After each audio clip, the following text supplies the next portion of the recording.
Seems Lady Susan will finally visit. Lady Susan Vernon. That woman's a fiend. Congratulations on being about to receive the most accomplished flirt in all England. Excuse me for arriving this way.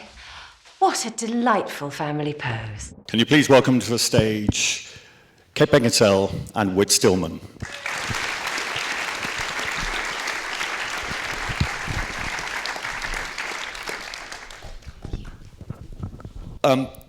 Whit, I have a copy here of your companion novel to the film, and at the back of it there's an appendix which is the original novella by Jane Austen, and at the very end of it your literary alter ego that writes this novel describes Jane Austen's conclusion as what utter gibberish.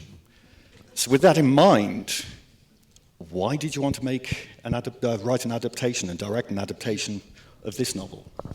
Well, first I'd like to thank my UK publisher, Lisa Heaton, Heighton.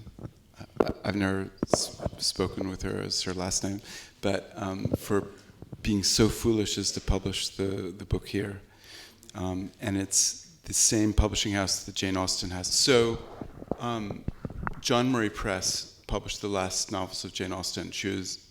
He was the last good publisher she had, and now I have John Murray Press too.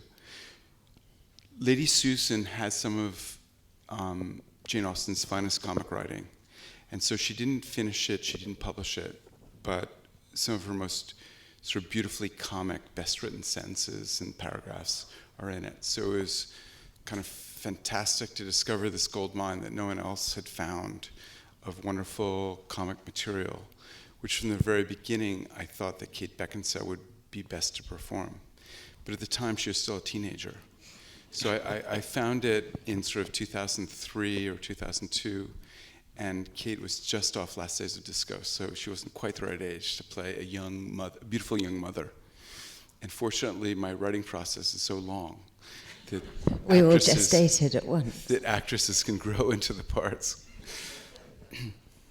So, Kate, a number of people who've been writing about your performance in this film have talked about Charlotte in The Last Days of Disco, but it struck me watching this the first time that a character you previously played, Flora, from Cold Comfort Farm, in a way is more similar, and I believe that was the role that Whit first saw you in.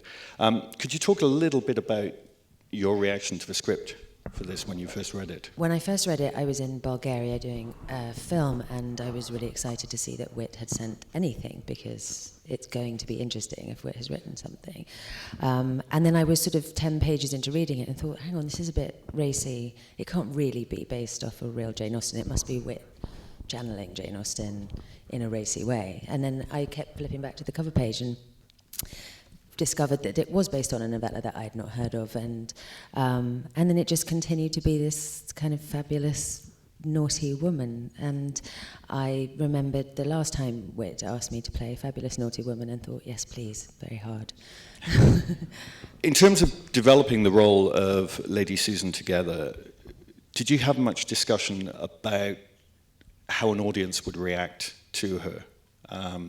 I don't think it's a problem in terms of people liking or not liking a character, but was there a point where you felt we can't take this character too far, particularly in terms of a relationship with her daughter? I mean, no, I don't think we did have that conversation. I did end up obviously being somebody who went to Oxford and likes to do piles of homework, sitting there with the novella and doing a sort of mini thesis on it. And did sort of press Whit quite hard for, because she is even nastier to her daughter in the novella than she is in the movie, which I weirdly enjoyed and sort of would occasionally suggest to put the odd thing back in. So I don't think we did. I think we both found her likeable. Maybe that says something about us, but we weren't worrying about that.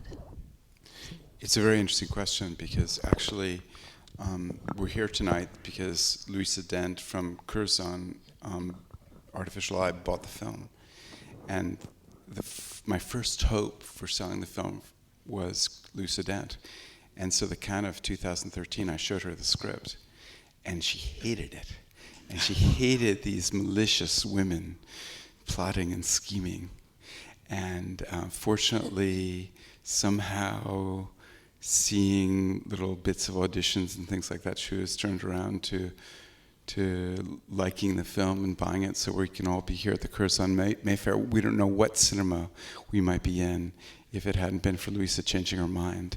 But it was such a strong reaction against these terrible women. And it's so funny, these things that are huge issues at a certain point in a project where it really did seem, objectively, it's a real problem. And tonight we have some of the cast, and it's incredible the skill of cast in solving problems. So one of our problems in the film is that Lady Susan destroys the life of Lady Mannering. And so an actress had a real challenge, which is how do you make Lady Mannering interesting, funny, but completely unsympathetic, so we don't care at all how destroyed she is. And so Jen Murray did that. And then I wrote, Jane Austen didn't have any letters from Sir James Martin. So if you're adapting an epistolary novel and someone doesn't write a letter, they sort of don't exist. And so I kept writing these scenes for Sir James Martin arriving at Churchill. And I knew the material was really weak. It's not really very funny. Churchill, that's not hilarious. But then Tom Bennett came in and made it incredibly funny.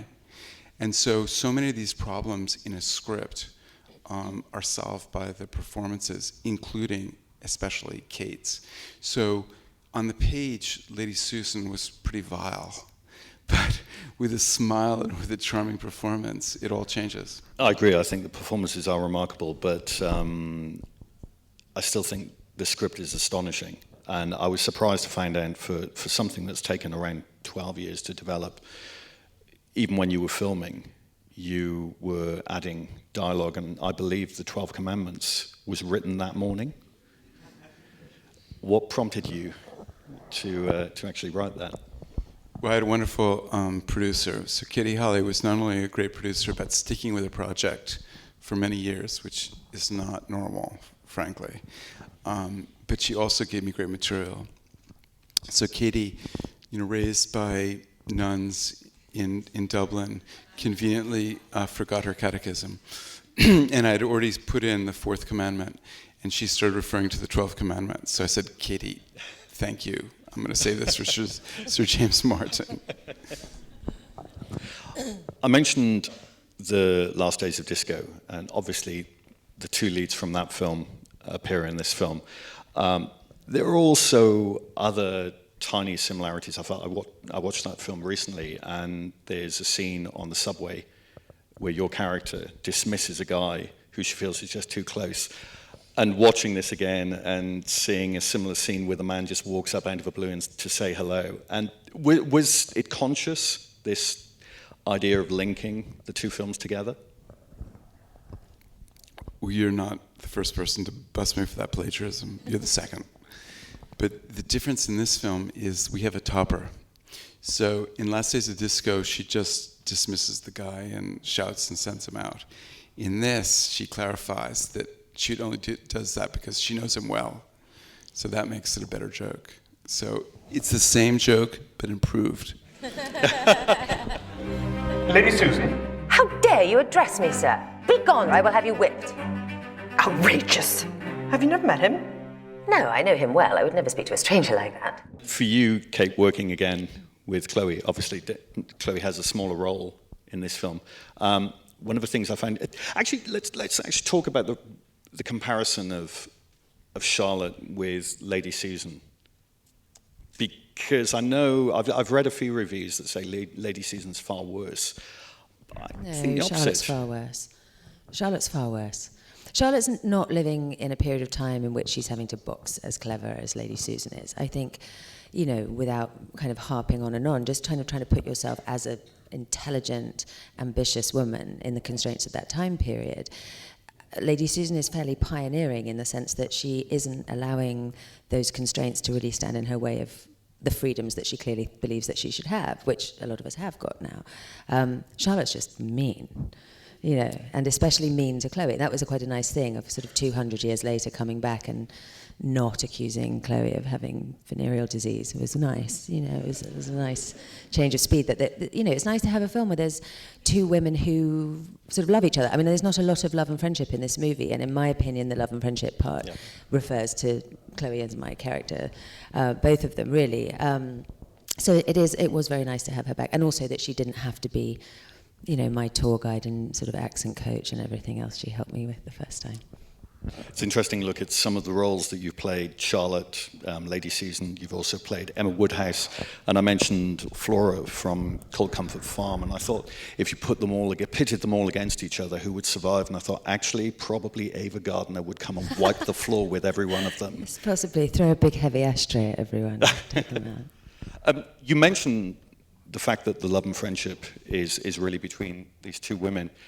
That's one of the reasons that I love this film. The other reason is that too many films and too much in contemporary society, people aren't willing to acknowledge people's intelligence and actually celebrate intelligence. And that's something you've done across all your films. It seems just innate in you that this is a wonderful thing, human intelligence, but it seems too many films would rather dumb down. Well, I remember when the Castle Rock people saw a scene in Last Days of Disco in which Chloe Sevigny and Matt Ross debated certain stories of J.D. Salinger, and they said, "There goes millions of dollars of gross." Of course, they were inflating our box office because it was maybe there goes $20,000 of gross because we didn't really have much gross. But anyway, I'm very pleased that both Matt Ross is a very successful director now with Captain Fantastic, and Chloe also has directed a short. So people do salvage their careers from my films, and also the Van, the door Nazi of the disco, is the director of Pride and Prejudice and Zombies. So it's a fine academy. I just hope that Kate doesn't start to direct because I don't want to lose those jobs. But you are writing at the moment, aren't you? I am. I promise I'm not going to direct, though. I'm totally available for you. I've read one story in which you had both Kate and Chloe on speed dial, and if you'd had to go through their agents, there would be no chance at all whatsoever of the agent passing your name across. No, my agent stalked Whit for a year, just when she heard really? he was even... Yeah, I mean, I think he actually had a restraining order against her at one point. Well, we've got a long history. I mean, I think there are projects I submitted to Kate that she probably didn't hear about at previous agencies, but we ended up at the same agency, which helps matters. Let's see if we have any audience questions. If you can put your hands up, please. We've got some roving mics. Ian mentioned the one about your films, the celebration of intelligence. But what goes along with that is also, I think, a celebration of stupidity. Because I remember seeing it in Barcelona, the Q&A at the Cornhouse in 1990. I said to you, two of the characters come across like a preppy version of Beavis and Butthead. And in this one, there's that balance between, you know, the intelligence and the stupidity. You draw us into this world, you show us the characters' aura of entitlement. You burst their bubble of pomposity, and we all laugh at them. But could you say something about the portrayal of stupidity that you managed to get into your films along with the intelligence that gives it that sense of balance? Thank you. Kate's going to answer that question. I don't know what to say to that, really. However, we all like a stupid person. And one thing I did actually want to mention, which I just found out tonight, which is unrelated to your question, don't hate me, is that Tom Bennett is so genius in this film, and it's his first film, actually. He's never done a film before. So I just wanted to make sure everybody was aware.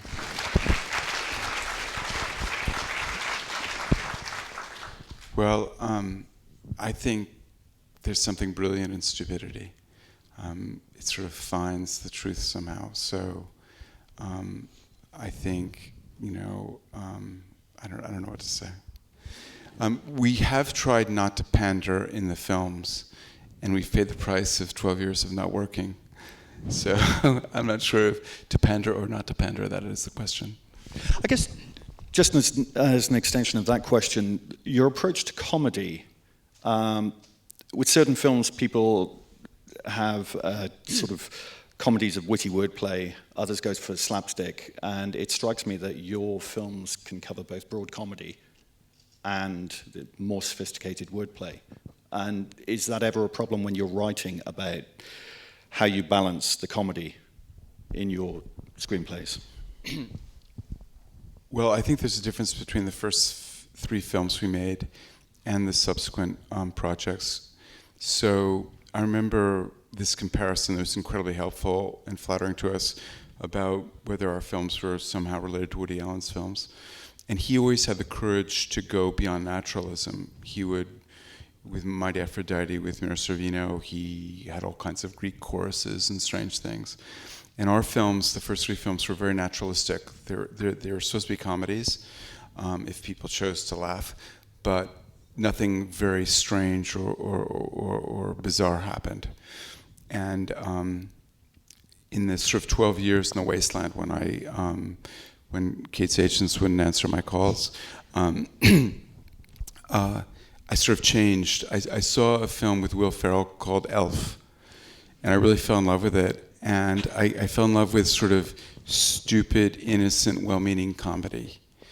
And I actually met with Will Ferrell, and I thought I'd make Will Ferrell films. I went to his management company thinking I'd get a lot of Will Ferrell films, but they haven't arrived yet.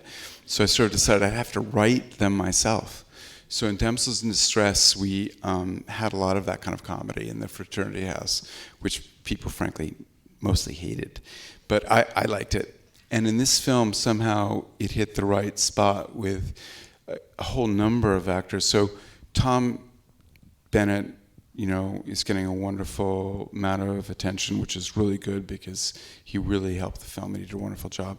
But there's a whole range of actors in this film who are sort of supporting him in the same area. So I've already mentioned Jen Murray playing Lady Mannering, Justin Edwards playing Charles Vernon, Stephen Fry playing Mr. Johnson. All these sort of comic performances are sort of helping the film. So the film is kind of a strange tension between sort of beautiful classic performances with Gemma Redgrave and James Fleet doing the De Courcys, which are sort of the warmth in the film. I sort of am noticing how, it's very important in a film to have warmth.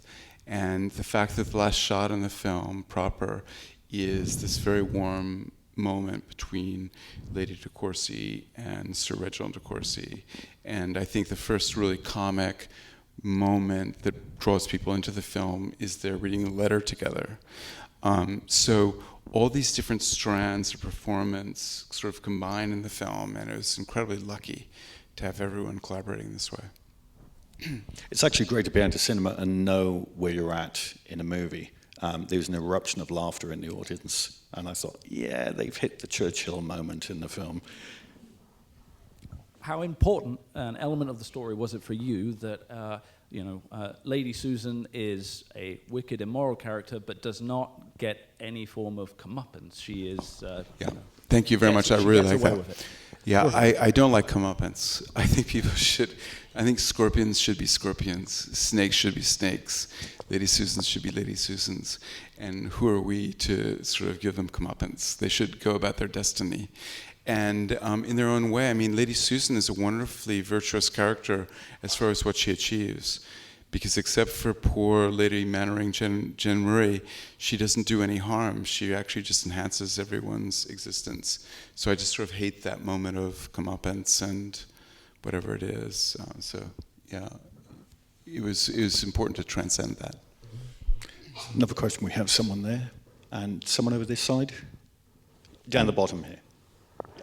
Thanks for the film. We really enjoyed it. It's quite different from many of the Austen films out there.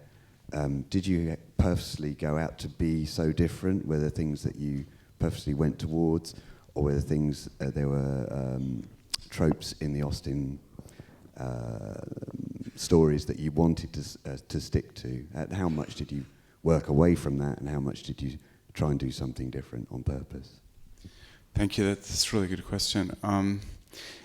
Often when you're in interviews, they ask you what films you've liked, And that's sort of irrelevant what films you like. It's all the films you hate that are inspiring you to do what you do. So I hate a lot of Jane Austen adaptations.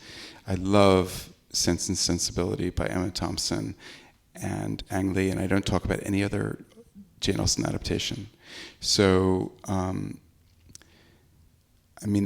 this doesn't relate to your question, but it does relate to sort of the people here tonight. I think one of the important things, sort of semi-answer to your question about the comeuppance for Lady Susan, it was very important for us also in the film that there is sort of a virtuous strain. There's something virtuous in the film.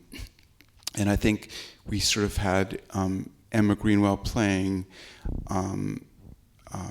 Mrs. Vernon, playing Catherine Vernon, and Justin Edwards playing Charles Vernon, and Morfydd Clark, who I think is incredible talent, playing Frederica, that gave us sort of the sort of happiness, the positive virtue going through, and they all end up very happily. So we could sort of take our chances with Alicia and Lady Susan because we had these other characters involved. And one other thing is that I do remember very early on in the prep that you were quite keen for it not to be the kind of Empire Waste, BBC adaptation costumes. It was a real choice to make it more the kind of slightly saucier French fashions of the time. We were sort of helped by the fact that reputedly this was written in the first half of the 1790s. I think perhaps that's not true because the final version Jane Austen wrote was written after 1805, but that's the theory. So we could go to the earlier, sexier fashions. So there's sort of a certain dangerous liaisons look in the film. Again, as an extension to that, did you feel you had a freedom because, well, one, it wasn't a very well-known novel, and two, it wasn't a dramatized novel? Did that give you more of a sense of freedom with the adaptation?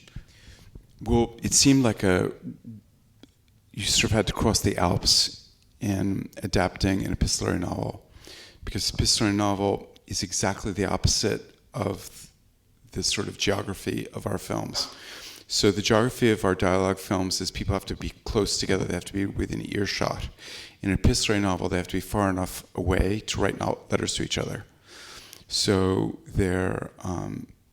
you've got to change the geography. And I think a lot of people adapting a modern novel just take the scenes and immediately put it into films. We had to kind of reinvent everything to make it dramatized scenes. So for instance, the Mrs. Cross character played by Kelly, who's here tonight, exists because a lot of the fascinating things that Lady Susan was saying or writing to Alicia couldn't be put in the film unless we had someone with her. And so Mrs. Cross becomes a character, and then Mrs. Cross becomes an incredible sycophant, and then Mrs. Cross can't really have her wages paid because she's a friend. And so a whole sort of story arises just out of the structural problems of getting the dialogue in that you need to get in. And yet one of the pleasures of a film is that you still manage to get so many different ways of people reading letters throughout the whole thing, which is just wonderful. But that was the temptation to have too many letters, so we tried to keep it to 3. So there are really only 3 letters that appear importantly in the film. And in terms of creating the dialogue, and you mentioned about costumes being different, the delivery of the dialogue is so fast compared to other Austen adaptations I've seen. And again, it's this idea with comedy, it feels more like a screwball comedy at times. How much discussion did you all have together about the speed at which you could actually deliver the lines? Didn't we have none at all? I don't remember us having any. I mean, that's it. Yeah, I feel like, there's a lot of words. The other thing is you don't want to keep everyone there all day while you drag the thing out. And the point about Lady Susan is that she's always thinking on her feet, manipulating and changing whatever it is she's saying, depending on what the other person has said. So she's thinking quickly and speaking quickly. So for me, that was really important, that she's really good at that. So she has to sort of seamlessly change tack fast. The only development department I really had on the film was when Kate started looking at the script, because I'd been on my own, and without getting many comments, except, you know, Curzon saying they hated all the characters. And so finally, when we were in pre-production and Kate was looking closely at the script, I started getting these interesting emails from Los Angeles. I was in Paris. Having requested them, though, let's just be clear. Yeah, demanded, pleaded, and it was incredibly helpful. And so it was really great. So I think sometimes you really resent the comments you get from development departments because they're just sort of someone's employee who's saying what they think, and it's kind of irrelevant and it's kind of hard to deal with. But it's really great having the development department, the lead actress in a film that's singularly, you know, dominated by a lead performer. And cheaper as well. Yes, much cheaper. Very cheap. Well, no. Right. Anyway, it's really helpful having Kate's comments and questions. And it sort of shortened the shoot because she'd question, like, do we really need the scene? And out would go the scene. I had a party I was going to. Then we'll go up to the top. Apropos of that discussion, I have a question for Kate, if I may. I must say I unabashedly admire your work because I find that you exceptionally bring characters to life in a way in which for the audience it's both a pleasure and a privilege to watch you and your films, and this indeed was no exception. My question is this. If you had but one sentence to describe Lady Susan Vernon, what would that be? One sentence. She never speaks in fewer than at least 800 sentences. I would say she's somebody who would like to have her cake and eat it 2 or 3 times. Would. One sentence to describe. I don't do one sentence, as you can see. It's not my thing. Thank you very much. Very much enjoyed the film. This is a question mainly for Kate Beckinsale. You talked about the constraints that women were under. I'm over here. I see you now. Sorry. The constraints that women were under, and in particular in relation to Lady Susan sort of surviving the way she had to. But it seems to me that Jane Austen was also under huge constraints in reading Lady Susan and reading some of her letters, which are really, really waspish. You wonder what were the books that she really would have wanted to write if she could have done, and how constrained was her writing by the time she was in. And if you agree with that, is that a good thing or a bad thing? I mean, would we have missed the 5 wonderful novels and had something worse, or do you think we'd have had 5 wittier, better versions of Vanity Fair? If she was, excuse me, if she was operating without the constraints. Yes, if she was able to write in the way you feel she wanted to from the stuff that wasn't published. I mean, God, I don't know. I feel bad enough banging on about what I think Jane Austen had in mind. I mean, I went to school in Hammersmith. What do I know? But I suppose I've always seen, because this is juvenilia, because this is something she wrote when she was very young and chose not to publish it, there's a part of me, and because it is so acid and because it is so actually angry at base, I think that there is a part of Lady Susan that is sort of Jane Austen's shadow, where she has decided to go, you know, fuck all these, the social stuff. This is how I would be if there was, you know, if I had no conscience and no self-doubt and no whatever. I've decided fancifully that that's what, you know, that's where I put that.